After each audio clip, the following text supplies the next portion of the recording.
Ninakumbuka nilipokuwa najifungua mtoto wangu wa kwanza na nilipokuja zahanati, kwa wakati huo ilikuwa ni usiku. Nimekuja muda wa saa 6. Nikaenda kumgongea nesi, tulivyoenda akachukua tochi yake, akaenda kunizalisha. Sasa kwa anamuulika, anafanyaje, naona kama mara achukue pamba huku, amulike huku. Yaani ilikuwa ni kashikashi nyingi. Mpaka nikuja kujifungua muda wa saa 9, nilikuwa sina amani. Nilikuwa nawaza vipi nikasukuma mtoto akadondoka na nesi huko anachukua pamba. Vitu kama hivyo vilikuwa havinipi amani.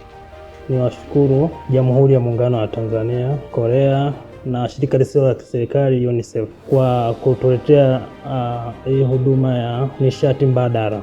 Sasa hivi tunaweza kutoa huduma ya upasuaji wa dharura muda wote, tunaweza tukatoa huduma ya damu salama muda wote, kutunza chanjo na dawa zingine nyingi ambazo zinahitaji ubaridi. Uwepo wa kuja kwa sola umetusaidia kwa sababu kwanza kabisa sina wasiwasi tena na siku ambayo nitapata uchungu. Najua hata nikija usiku basi nitakuta mwanga. Sina wasiwasi kama zamani kwamba inabidi nibebe tochi au nimsumbue nesi tuhangaike, lakini kwa sasa hivi nina uhakika muda wote nitajifungua kwa amani kabisa.